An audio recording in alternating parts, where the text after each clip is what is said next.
함께 살펴볼 하나님의 말씀은 열왕기상 19장 8절에서 18절까지의 말씀입니다. 제가 먼저 읽겠습니다. 여러분들이 교독해 주십시오. 이에 일어나 먹고 마시고 그 음식물의 힘을 의지하여 40주 40야를 가서 하나님의 산 호렙에 이르니라. 엘리야가 그곳 굴에 들어가 거기서 머물더니 여호와의 말씀이 그에게 임하여 이르시되 엘리야야 내가 어찌하여 여기 있느냐.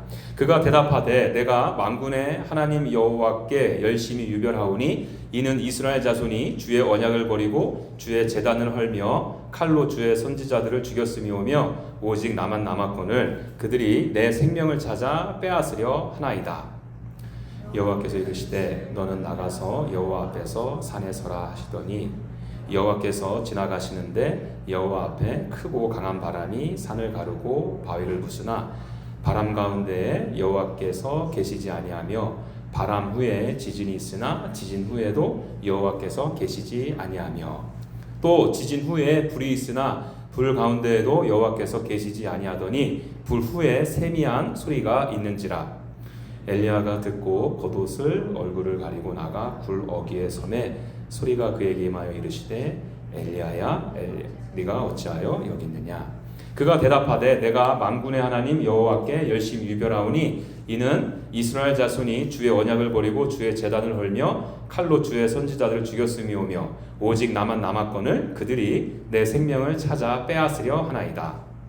여호와께서 그에게 이르시되 너는 내 길을 돌이켜 광야를 통하여 다메섹에 가서 이르거든 하사엘에게 기름을 부어 아람의 왕이 되게 하고 너는 또 님시의 아들 예후에게 기름을 부어 이스라엘의 왕이 되게 하고 또 아벨므올라 사밧의 아들 엘리사에게 기름을 부어 너를 대신하여 선지자가 되게 하라.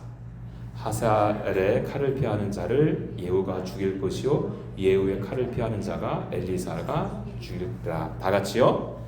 그러나 내가 이스라엘 가운데에 7,000명을 남기리니 다 바알에게 무릎을 꿇지 아니하고 다 바알에게 입맞추지 아니한 자니라. 아멘.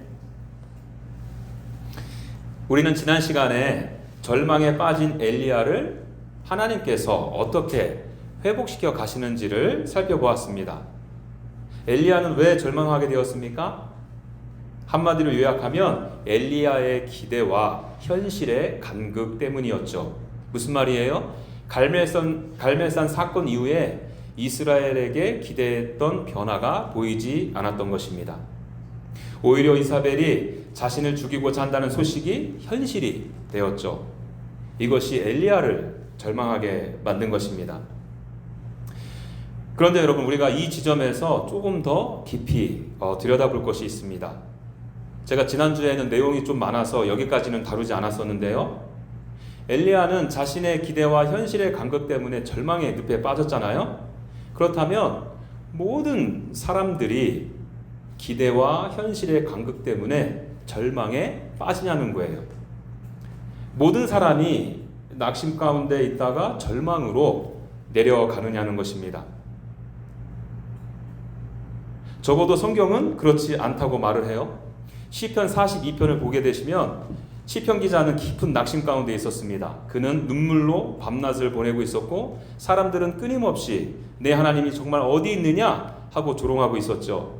그런데도 시편 기자는 자기 자신에게 이렇게 선포하듯 이야기를 합니다. 내 영혼아 내가 어찌하여 낙심하여 어찌하여 내 속에 불안해하는가. 너는 하나님께 소망을 두라. 보세요. 시편 기자도 낙심을 했죠. 불안해했습니다. 그러나 절망의 자리로는 가지 않았다는 거예요. 왜요? 하나님께 소망을 두었기 때문에. 여러분, 이 시편 기자의 고백을 근거로 보게 된다면 엘리야가 절망에 빠진 근본적인 이유도 우리가 볼 수 있는 것입니다. 엘리야는 어느 순간 하나님보다 자신의 기대에 더 큰 소망을 두기 시작한 거예요.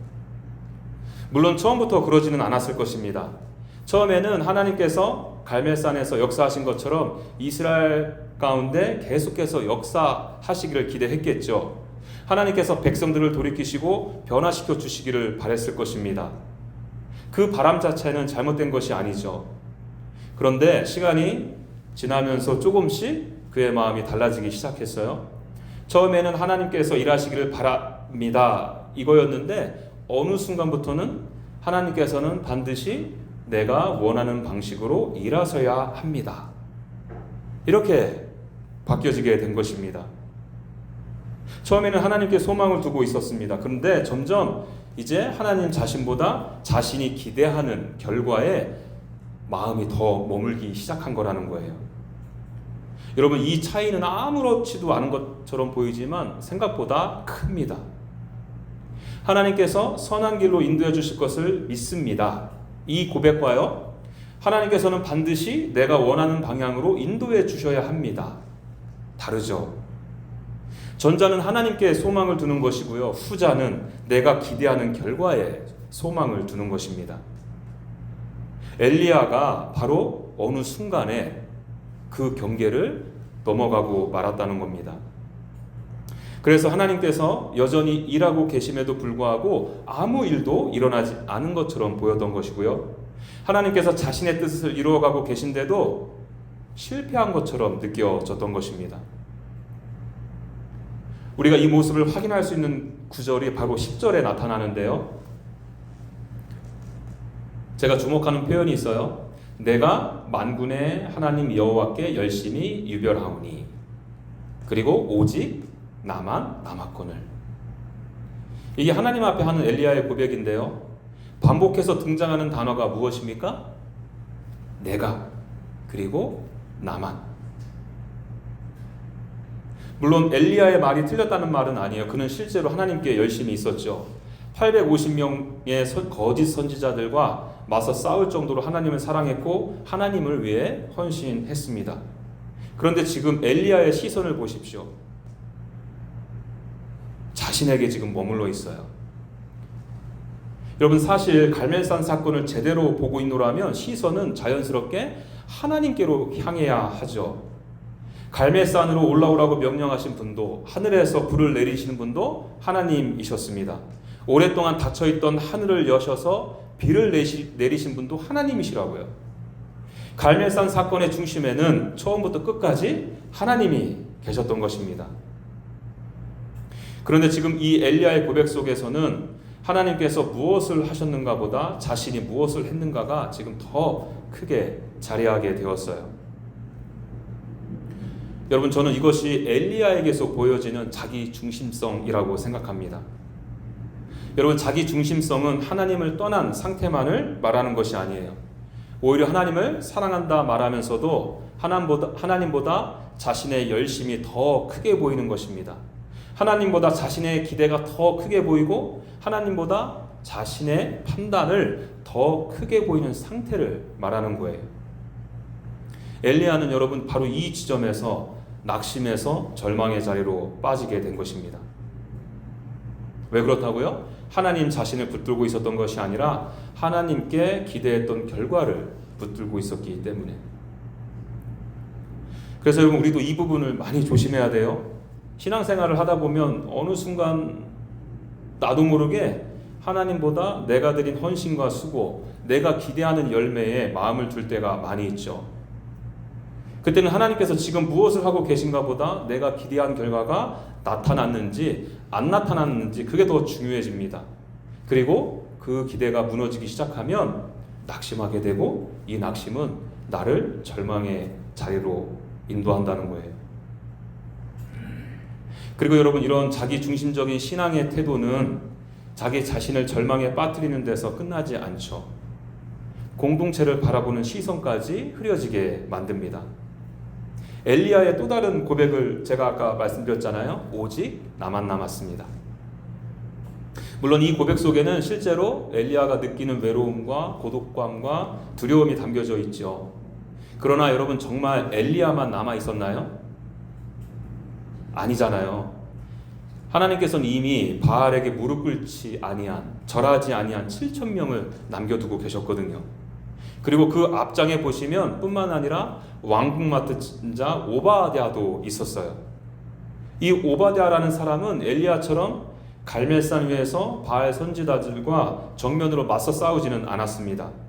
그러나 선지자 100명을 굴에 숨기고 떡과 물을 공급하면서 목숨을 걸고 하나님을 섬기고 있었어요. 오바댜 역시 하나님을 사랑했고 하나님께 충성한 사람이었습니다. 다만 엘리야와 그 방식이 달랐을 뿐이에요. 그런데 지금 이 엘리야의 눈에는 그런 사람들이 도통 보이질 않는 것이죠. 왜 그렇습니까? 자신이 생각하는 충성의 모습, 자신이 생각하는 열심의 모습만이 참된 신앙이라고 여기기 시작했기 때문에, 다시 말해서 하나님을 향한 자기 기준이 어느새 공동체를 바라보는 기준이 되어버린 것입니다. 이 모습도 우리 안에서 쉽게 나타나는 모습이에요. 우리는 내 자신도 모르게 모르는 사이에 믿음 좋은 사람이라는 기준을 만들어 놓죠. 어떤 사람은 자신의 성향을 기준으로 삼고요, 자신의 경험을 기준으로 삼는 분도 계시고요, 어떤 사람은 자신의 취향을 기준으로 삼습니다. 그리고 어느 순간 내가 좋아하는 모습이 곧 좋은 신앙의 모습이 되고, 내가 경험한 방식이 곧 바른 신앙의 방식이 되고요, 내가 선호한 모습이 곧 하나님의 뜻인 것처럼 생각하기 쉽다는 거예요. 여러분, 이것의 부작용이 무엇이냐? 그런 식으로 공동체의 지체를 바라보게 되면요, 하나님께서 사람들을 세워가시는 다양한 방식을 보지 못하게 돼요.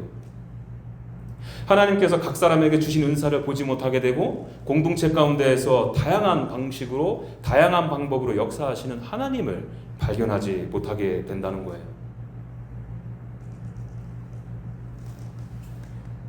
그러면서 이 모습은 자연스럽게 비교로 흘러가죠. 왜 저 사람은 저렇게 신앙생활을 할까? 왜 저 사람은 저 정도밖에 하지 못할까? 이 비교가 나중에는 판단으로 이어지고, 이 판단은 정죄로 이어지고, 결국 공동체를 세우기보다 무너뜨리는 데 일조하게 되는 것입니다.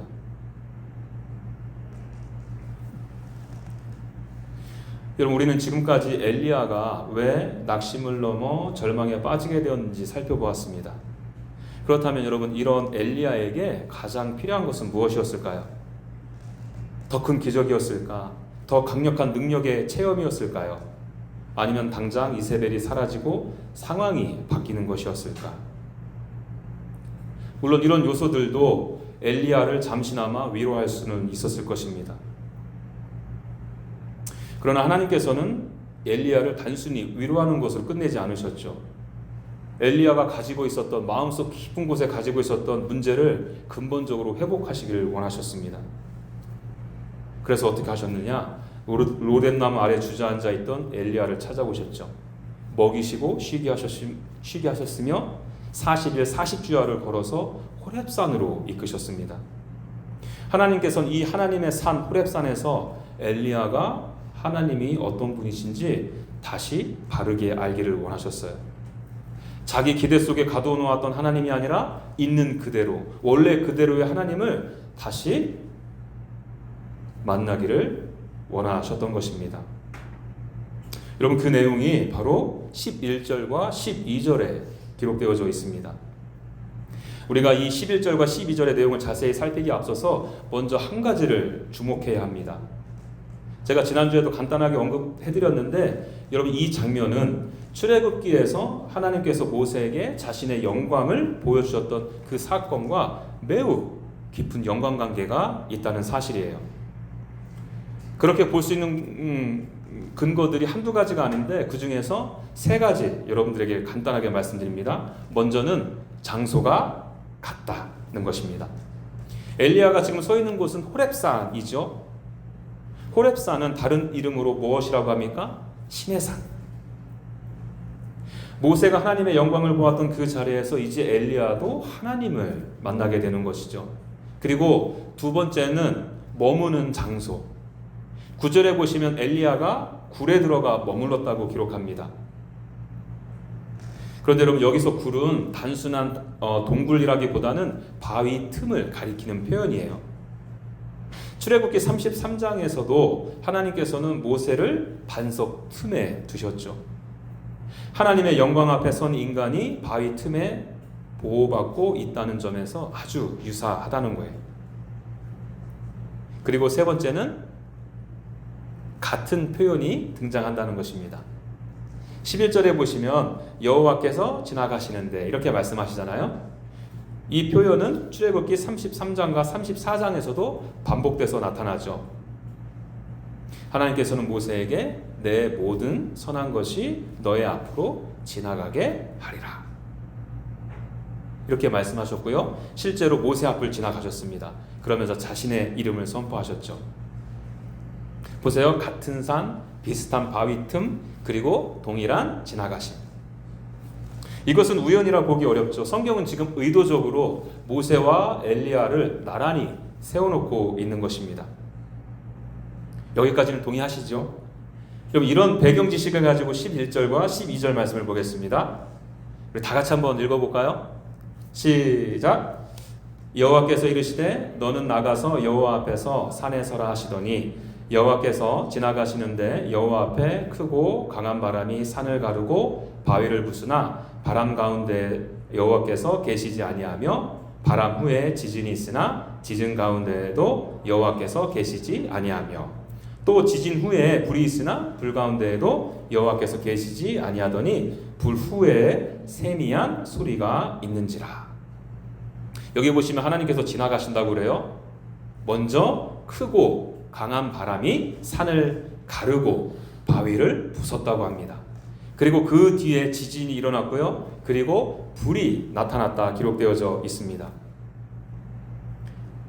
여러분, 이런 모습을, 이런 자연 현상을 바라보는 엘리야의 마음이 어떠했겠습니까? 아마도 엘리야는 기대했을 거예요. 이제 하나님께서 다시 나타나시는구나. 이제 하나님께서 말씀하시는구나. 이제 내가 갈멜산에서 경험했던 그 능력의, 그 위대한 하나님을 다시 여기서 바라보게 되겠구나. 그런데 여러분, 전혀 예상하지 못한 말씀이 반복되어져서 등장하죠. 뭐라고 나옵니까? 여호와께서 계시지 아니하며, 여호와께서 계시지 아니하며, 여호와께서 계시지 아니하더니.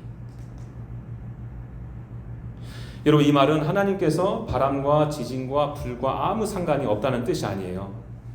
하나님은 지금도 바람 가운데에서 역사하실 수도 있고요, 지진 가운데에서 역사하실 수도 있고, 불 가운데 임재하실 수 있는 분입니다. 그리고 성경 여러 군데에서 보면 이런 것을 상징으로 해서 하나님의 임재를 나타내는 모습들이 얼마나 자주 등장하는지 몰라요. 그렇다면 여러분, 왜 하나님께서는 3번이나 계시지 아니었다 이 말씀을 반복하시는 것일까? 하나님께서는요, 지금 엘리야가 가지고 있었던 하나님에 대한 오해를 깨뜨리고 싶으셨던 거예요. 엘리야야, 나는 너가 생각하는 방식 안에 갇혀있는 하나님이 아니다. 나는 갈멜산의 불 속에만 있는 하나님이 아니다.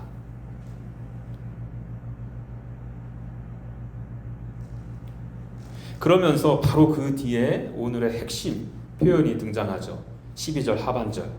불 후에 세미한 소리가 있는지라. 여기 이 세미한 소리를 영어 성경 버전으로 보니까 킹 제임스 버전에서는 a still small voice, 고요하고 작은 음성. NIV 성경에서는 a gentle whisper, 부드러운 속삭임. ESV에서는 the sound of low whisper, 낮은 속삭임의 소리. 이렇게 번역했어요. 여러분, 번역은 조금씩 다르지만 공통적으로 강조하고 있는 것은 무엇이에요? 강한 소리가 아니라는 거예요. 그런데 우리가 이 편에서 놓치지 말아야 될 것이 있어요. 많은 사람들이 이 말씀을 읽으면서 작은 소리에만 집중한다는 거예요. 그래서 조용한 곳에 가야 조용히 말씀하시는 하나님을 만날 수 있다, 이렇게 생각하기도 한다는 것입니다. 물론 그 적용이 완전히 틀린 것은 아닐 거예요. 우리는 세상의 소음보다 하나님의 음성에 귀를 기울여야 하죠. 그런데 오늘 이 본문이 강조하고 싶은 것은 그런 소리의 크기가 아닌 것이에요. 본문에서 강조하고자 하는 것은 무엇이냐? 하나님의 다양한 임재 방식 속에서 마지막에 무엇으로 궁극적으로 자기 자신을 드러내셨냐는 것입니다. 생각해 보세요. 산을 가르는 바람도 있었어요. 땅을 흔드는 지진도 있었습니다. 모든 것을 삼킬 만한 불도 있었어요. 그런데 마지막에 남은 것은 무엇이었어요? 하나님의 세미한 소리, 말씀이었다는 거예요. 하나님께서는 능력도 보이시는 분이시지만 궁극적으로는 말씀으로 자기 자신을 계시하는 분이라는 거죠. 사실 이것은 모세의 사건에서도 동일하게 나타나지 않았습니까? 하나님께서 모세에게 자기 자신의 영광을 보였을 때 이 계시의 절정은 불도 아니었고 구름도 아니었어요. 하나님께서는 모세에게 자기 자신의 이름을 선포하셨습니다. 여호와라, 여호와라. 나는 자비롭고 은혜롭고 노하기를 더디하고 인자와 진실이 많은 하나님이라. 이렇게 말씀으로 자기 자신을 알려주셨습니다. 지금 이 호렙산에서 엘리야에게도 그 동일한 일이 일어나고 있는 거예요. 세미한 음성을 통해 하나님께서 엘리야에게 하나님이 어떤 분인지를 지금 알려주고 계시다는 거예요.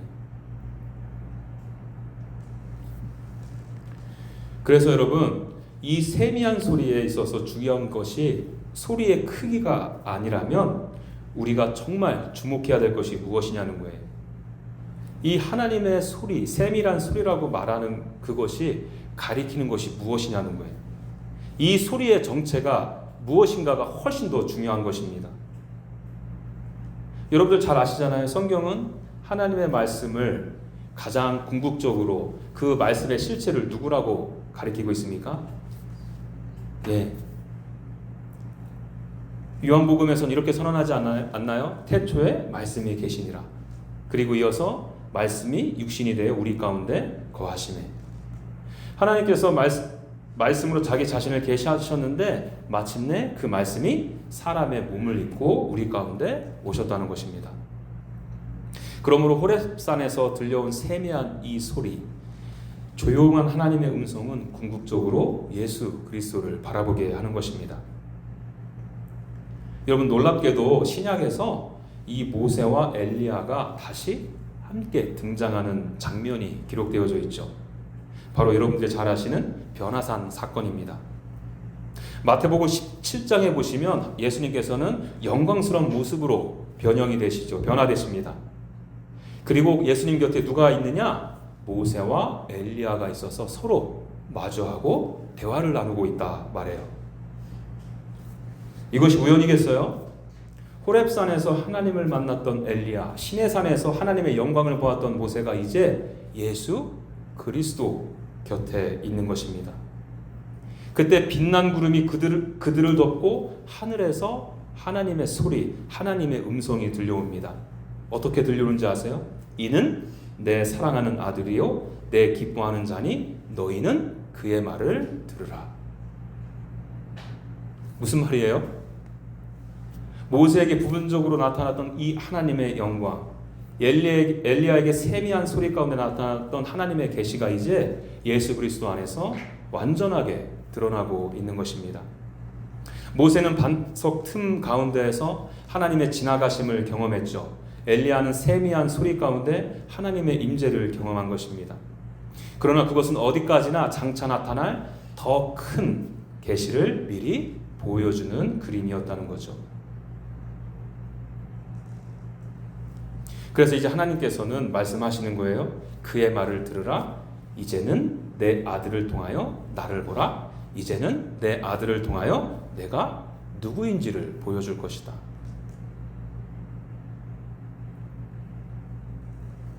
그런데 여러분, 이 변화산 사건을 자세하게 보게 되면 아주 흥미로운 사실이 하나 더 있어요.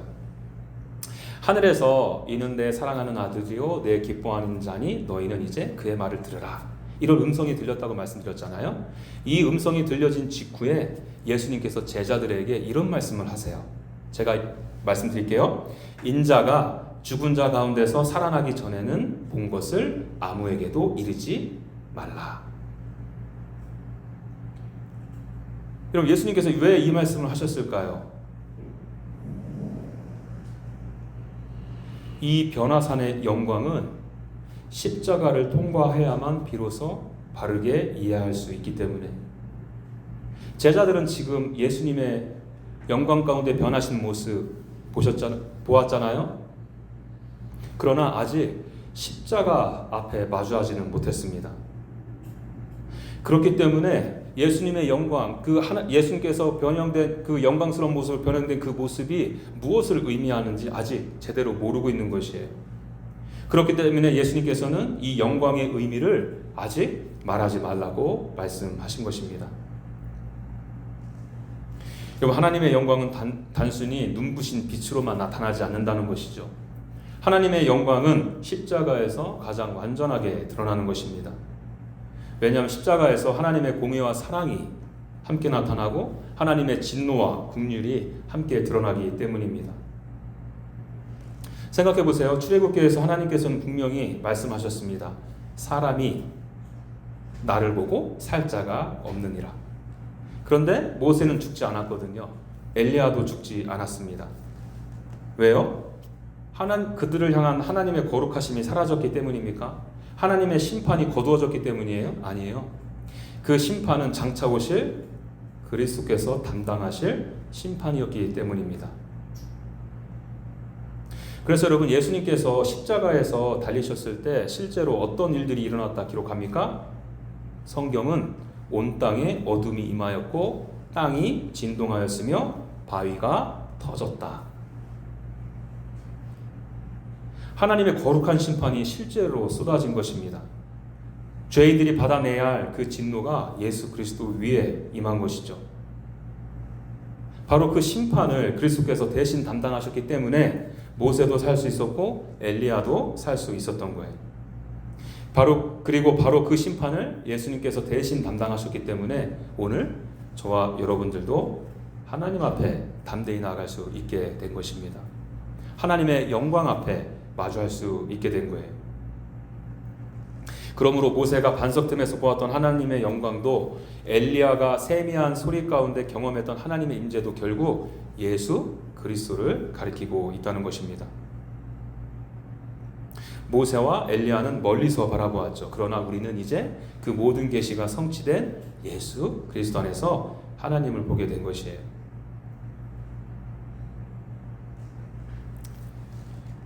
그렇다면 여러분, 우리는 어디에서 하나님을 만나야 할까요? 어떻게 하나님을 바르게 알아갈 수 있겠습니까?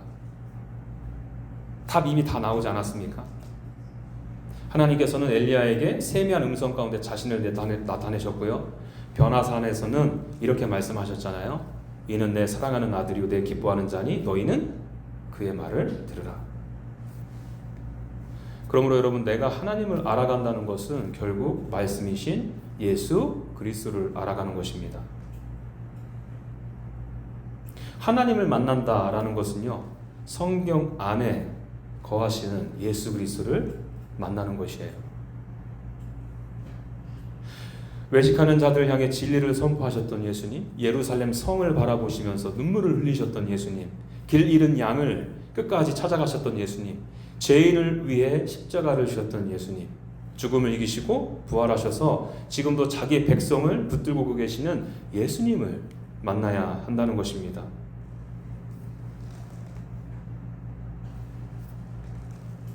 왜냐하면 예수 그리스도를 알아야 하나님을 아는 것이고 예수 그리스도를 보아야 하나님께서 우리를 얼마나 사랑하시는지, 하나님이 어떤 분이신지를 바르게 알 수 있기 때문입니다. 하나님께서는 이렇게 엘리야에게 하나님의 하나님 되심을 보여주시고 나서 이런 질문들을 하시잖아요. 엘리야야, 네가 어찌하여 여기 있느냐? 이것은 단순히 위치를 묻는 질문이 아니라고 말씀드렸어요. 엘리야야, 지금 너는 누구를 바라보고 있느냐? 지금 네가 무엇을 붙들고 있느냐? 정말 너의 삶의 중심에는 내가 있기나 한 것이냐? 물으시는 거예요.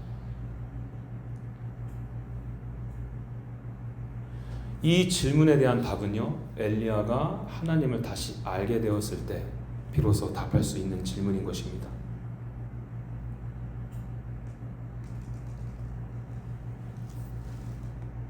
왜냐하면 하나님을 바로 알게 될 때 비로소 자기 자신이 누구인지도 다시 알게 되기 때문에. 그럼 내가 어디 있는지를 알게 되면, 다시 말해 나의 정체성이 회복이 되면 사명도 당연히 회복되지 않겠어요?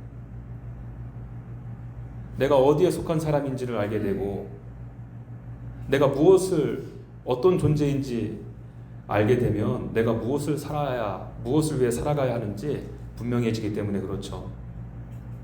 그래서 하나님께서는 15절에서 18절까지 엘리야에게 새로운 사명을 주십니다.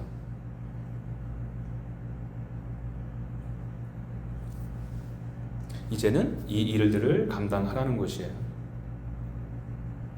여러분, 우리는 지난 2주 동안에 절망 가운데 있는 엘리야를 다루시는 하나님을 살펴보았어요. 엘리야는 갈멜산에서 놀라운 하나님의 역사를 경험했던 사람입니다. 불이 하늘에서 내려오는 것을 보았어요. 비가 다시 내리는 것도 보았습니다. 그럼에도 엘리야는 무너졌습니다. 낙심했습니다. 심지어 죽기를 원할 만큼 절망 가운데 빠졌죠. 엘리야도 그럴진데 우리도 그렇지 않겠습니까? 신앙생활을 오래 했는데도 낙심할 때가 있어요. 원하고 바라고 기도하는 것들이 있었는데 응답이 되지 않을 때가 있죠.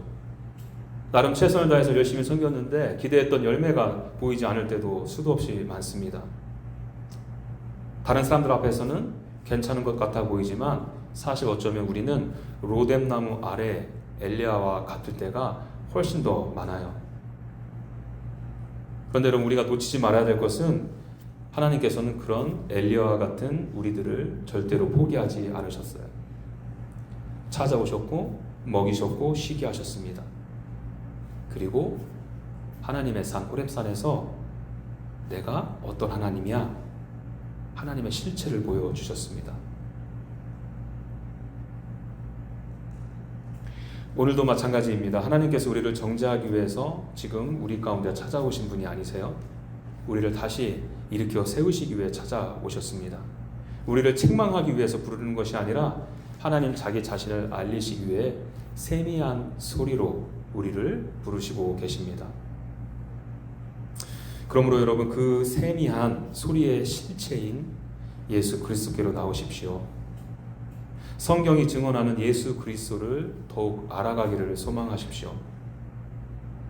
그분 안에서 하나님의 공의 앞에 두려워하십시오. 하나님의 사랑 앞에 감격해 하십시오. 그분 안에서 죄인을 끝까지 붙드시고 포기하지 않으시는 하나님의 신실하심을 보십시오.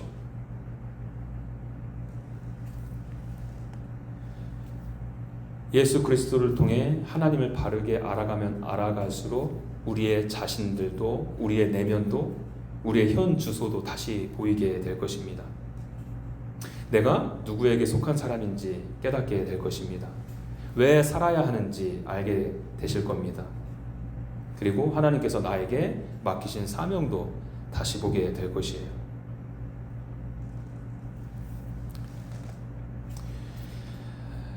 마지막으로 한 가지 더 좀 나누고 싶은데, 이 사명을 감당함에 있어서 저에게 특별히 은혜가 됐던 부분이 있었는데요.